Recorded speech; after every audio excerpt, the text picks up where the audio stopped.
Friends, ഇന്ന് നമ്മുടെ ചെറിയൊരു വീഡിയോ ആട്ടോ, ഒരു മേക്കപ്പ് ലുക്ക്. നമുക്ക് ഓണമൊക്കെയല്ലേ വരാൻ പോണേ. അപ്പോൾ ഓണത്തിന് ഒരു സ്പെഷ്യലായിട്ട് നമുക്ക് ഒരുങ്ങിയാലോ. ആദ്യം തന്നെ ഒന്ന് കുറച്ച് പൗഡർ ഇട്ട് കൊടുക്കാം. പിന്നെ നമുക്കിത് വെച്ച് ചെയ്താട്ടോ, കണ്ണെന്ന് എഴുതി കൊടുക്കാം. ഇത്ര സെറ്റായി. ഇനി ലാസ്റ്റ് ഇത് ഇച്ചിരി ലിപ്സ്റ്റിക് ഇട്ട് കൊടുത്തേക്കാം.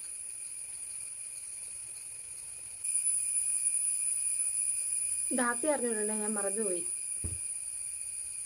സാരമില്ല, അവസാനം കൊണ്ടിട്ടാലും മതിയില്ല. പിന്നെ അത് പിടിക്കാം.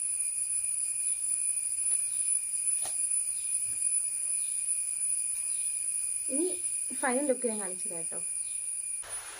അങ്ങനെ റെഡി ആയിട്ടുണ്ട്. സാരിയൊക്കെ ചുറ്റിയിട്ടുണ്ട്. ഇനി ബാക്കി ഓർണമെൻറ്റ്സും കൂടി ഇട്ട് നോക്കാം. എന്നിട്ട് ഫൈനൽ ലുക്ക് ഞാൻ കാണിച്ചത് കേട്ടോ. അപ്പോൾ ഈ കമ്മലും ഇല്ല. അങ്ങനെ ഞാൻ കമ്മൽ ഉരുക്കൊണ്ടിരുന്നപ്പോൾ ഓർത്ത മുടി കെട്ടാൻ മറന്നുപോയിന്ന്. പിന്നെ ഒന്നും നോക്കിയില്ല, സൈഡിൽ നിന്ന് വളച്ചെടുത്ത് മുടി കിട്ടുവാട്ടെ. സിമ്പിളായിട്ട് കിട്ടി. ഇതാട്ടെ എൻ്റെ ഫൈനൽ ലുക്ക്. എൻ്റെ ലുക്ക് ഇഷ്ടപ്പെട്ടെങ്കിൽ ലൈക്ക് ചെയ്യാനും സബ്സ്ക്രൈബ് മറക്കല്ലേ. അടുത്ത വീഡിയോയുമായി വരുന്നവർ ചാറ്റ് ബൈ, സീ യു.